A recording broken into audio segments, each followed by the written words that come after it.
रामनगर के छोटे से जंगल में टूनी चिड़िया अपनी बेटी टुनटुनी के साथ रहती थी। टुनटुनी का पिता टुन्नू चिड़ा नारियल की बर्फी बनाकर बाजार में बेचा करता था।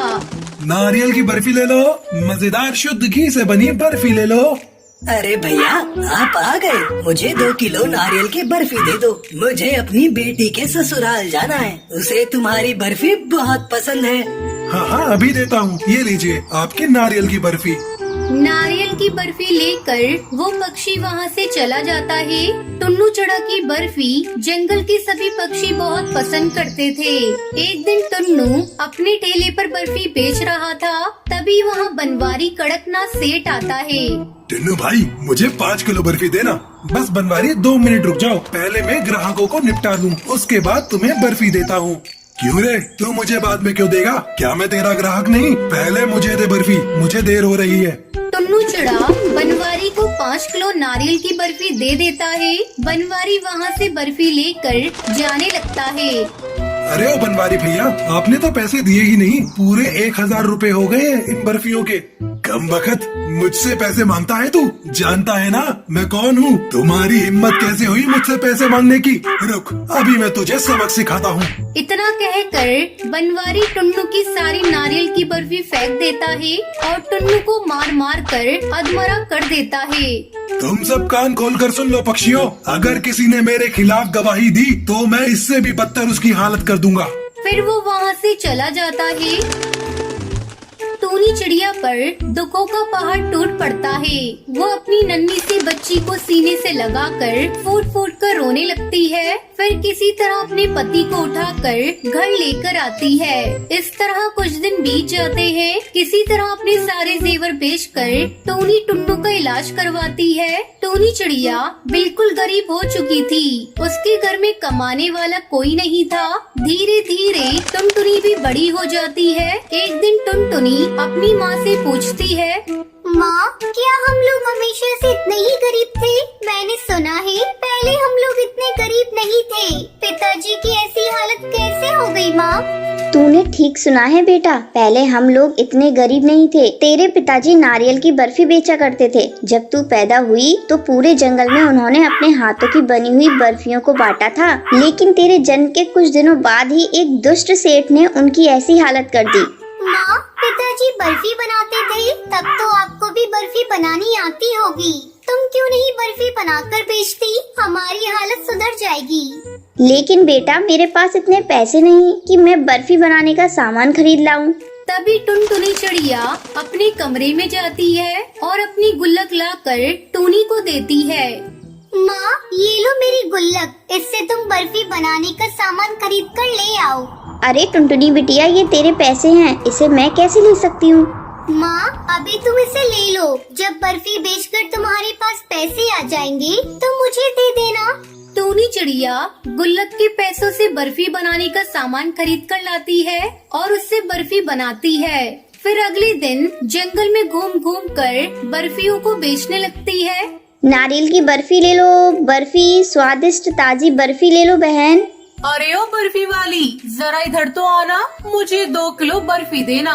जल्दी टूनी चिड़िया की सारी बर्फी बिक जाती है। टुनटुनी चिड़िया खुशी खुशी अपनी माँ के पास आती है। देखा माँ, मैंने कहा था ना, आपकी बनाई हुई बर्फी इतनी स्वादिष्ट है कि इसे बिकने में ज्यादा समय नहीं लगेगा।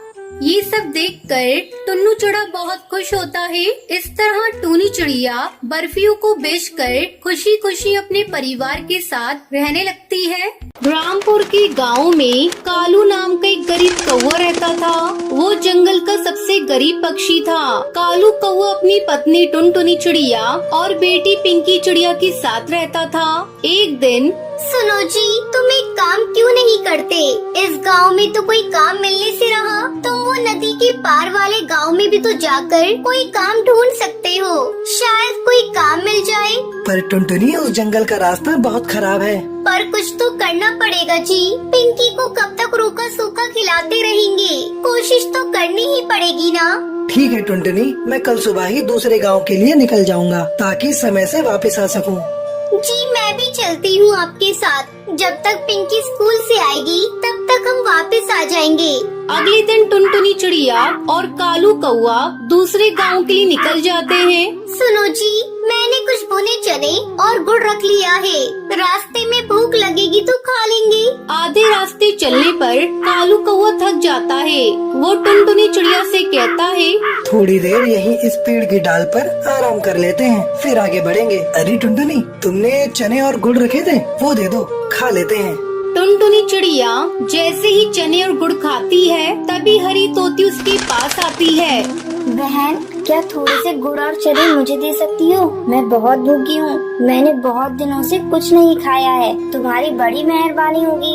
ओह हाँ हाँ, ये लो, तुम इन गुड़ और चनों से अपना पेट भर लो। हरी तोती खुशी खुशी वो गुड़ और चने खाती है। देखते ही देखते वो सुंदर परी बन जाती है। कालू कौआ और टुनटुनी चिड़िया ये सब देखकर हैरान रह जाते हैं। शुक्रिया तुम दोनों का, आज तुम्हारी वजह से मैं श्राप से मुक्त हो गई। मैं इस जंगल में घूमने निकली थी, इस पेड़ के नीचे एक चील बाबा भोजन कर रहे थे। मैंने भूल से उनके भोजन में कंकड़ फेंक दिए, जिससे उन्होंने मुझे तोती बना दिया और श्राप दिया कि जब तक कोई राहगीर हमें भोजन नहीं देगा, मैं अपने असली रूप में नहीं आ पाऊंगी। पर तुम इस जंगल पर कैसे?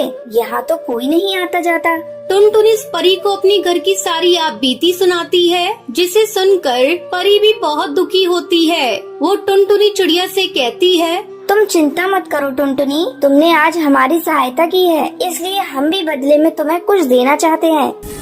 ये जादुई चूल्हा है, इस पर बर्तन रखते ही ये जल उठेगा और तुम जो भी कुछ खाने को मांगोगी उस बर्तन में पक जाएगा। मैं तुम्हें एक मंत्र बताती हूँ। एक थी दुल्हन, एक था दूल्हा, बंद हो जा, जादुई चूल्हा बोलोगी, चूल्हा खाना पकाना रोक देगा। टुनटुनी चिड़िया को जादुई चूल्हा देकर परी अपने परिलोक में वापस चली जाती है। कालू कौआ और टुनटुनी चिड़िया वो चूल्हा लेकर खुशी खुशी घर वापस आ जाते हैं। अरे मम्मी पापा, आप दोनों कहाँ गए थे? मैं कब से आप दोनों का इंतजार कर रही थी। अरे पिंकी, मैं तुझे एक जादू दिखाती हूँ, तुम एक पतीली लेकर आओ। पिंकी चिड़िया एक खाली पतीली लेकर आती है। टुनटुनी चिड़िया पतीली को जादुई चूल्हे पर रखती है और चूल्हा जल उठता है। टुनटुनी दाल बोलती है और पतीली से दाल भर जाती है। टुनटुनी एक एक करके चूल्हे पर बर्तन रखती जाती है और मिनटों में सारा खाना बनकर तैयार हो जाता है। ये देखकर पिंकी चिड़िया बहुत खुश होती है। मैं इस चूल्हे को बंद कर देती हूँ। एक थी दुल्हन, एक था दूल्हा, बंद हो जा जादुई चूल्हा। जैसे ही टुनटुनी मंत्र बोलती है और चूल्हा बंद हो जाता है। अब टुनटुनी के परिवार को भूखा भी सोना नहीं पड़ता था। एक दिन, सुनो जी, मैं सोच रही हूँ क्यों न हम एक चाय का ढाबा खोल लें। इस चूल्हे पर चाय और पराठे बनाकर बेचा करेंगे, इससे थोड़ी कमाई भी होनी शुरू हो जाएगी और तुम्हारी काम की तलाश भी बंद हो जाएगी। हाँ तुम ठीक कह रही हो, और मैं एक दुकान किराए पर ले लेता हूँ। जो पैसे आएंगे उससे किराया भी भर देंगे और घर खर्च भी निकल आएगा। कालू कौआ घर के नजदीक ही एक छोटी सी दुकान किराए पर ले लेता है और जादुई चूल्हा रखकर चाय बनाना शुरू कर देता है। धीरे धीरे कालू की चाय और नाश्ते का ढाबा चल पड़ता है। आने जाने वाले पक्षी कालू के ढाबे पर रुककर चाय पराठे खाया करते थे। जिन गरीब पक्षियों के पास पैसे नहीं होते थे, कालू कौआ उन्हें मुफ्त में ही खाना बांट दिया करता था। एक दिन, अरे भाई कालू, कैसे हो? अरे बंटी, तुम शहर के जंगल से कब आए? गांव का तो रास्ता ही भूल गए लगता है। तुम्हारी भाभी को यहाँ गांव में कुछ काम था ना, तो 2-1 दिन के लिए आए हैं। मैंने सुना है तेरे तो वारे न्यारे हो गए हैं, तूने ढाबा खोल लिया यार। इसकी चर्चा पूरे गांव में हो रही है। हाँ दोस्त, बस सब भगवान की कृपा है। बात कुछ और ही है, ये कैसे नहीं मानेगा? मुझे सच का पता लगाना ही होगा। अरे कालू, एक चाय तो पिलाना गर्मा गर्म। कालू कौआ ढाबे की रसोई में चला जाता है। बंटी कबूतर कालू कौए को छुपकर देखने लगता है। चूल्हे पर अपने आप चाय बनने लग जाती है। क्या जादू है, हैं? कालू ने इस चूल्हे पर पतीली रखी और खाली पतीली चाय से भर गई। अरे अब ये तवा रख रहा है, ये क्या पराठा भी बन गया? ये तो कोई जादुई चूल्हा है। अच्छा तो ये बात है, तभी कहूँ ये रूखी सूखी खाने वाले ने ढाबा कैसे खोल लिया। ये चूल्हा वैसे मेरे पास होना चाहिए, मैं इसे चुरा लेता हूँ। शाम को जब कालू घर लौट जाता है, बंटी रात के समय चूल्हा चुराकर अपनी पत्नी के साथ शहर के जंगल भाग जाता है। कालू कौवा जब ढाबे पर जाता है, चूल्हा गायब होता है। अरे अरे टुनटुनी, ए टुनटुनी, अरे हमारा जादुई चूल्हा चोरी हो गया है। अब हम क्या करेंगे, कैसे पैसे कमाएंगे? सुनो, जो हो गया सो हो गया। इस बहाने हमें मार्गदर्शन तो मिला। अब आप एक नया चूल्हा लेकर इस ढाबे को आगे बढ़ाओ। देखना आपकी मेहनत रंग लाएगी। कालू कौवा एक मेहनती पक्षी था, इसलिए उसने फिर से एक नई शुरुआत की। उधर जब बंटी कबूतर अपनी पत्नी के साथ शहर के जंगल में अपने घर पहुंचा, जाओ बबली, एक खाली पतीली ले आओ। अभी तुम्हें इस चूल्हे का जादू दिखाता हूँ। जादुई चूल्हे, मुझे पुलाव चाहिए। चूल्हे पर बर्तन रखकर बंटी ने जैसे ही पुलाव बोला, चूल्हा जलने लगा और पुलाव बनता चला गया। बंटी चूल्हे को फूंक मार मार कर बंद करता रहा, पर वो बंद ही नहीं हो रहा था। अरे ये चावल बनने तो बंद ही नहीं हो रहे, ऐसे तो पूरा कमरा भर जाएगा। हम दोनों चावल के ढेर में दबकर मर जाएंगे। बबली क्या करूँ, कुछ समझ नहीं आ रहा। अब तो एक ही रास्ता है, इस चूल्हे को तोड़ दो। हाँ, मैं इस घटिया चूल्हे को तोड़ देता हूँ। बंटी कबूतर गुस्से में चूल्हे को पटक कर तोड़ देता है। चूल्हे के 2 टुकड़े हो जाते हैं और जादू खत्म हो जाता है। चूल्हे की जगह मिट्टी का ढेर पड़ा रह जाता है और कालू कौवे को जादुई चूल्हे की मदद से काम मिल जाता है और वो मेहनत से पैसे कमाने लगता है, जबकि बंटी के हाथ में आकर जादुई चूल्हा मिट्टी हो जाता है। किस्मत भी उनका ही साथ देती है, जो ईमानदार और नेक दिल होते हैं। चोर और मक्कार पक्षियों के हाथ सदा ही खाली रह जाते हैं।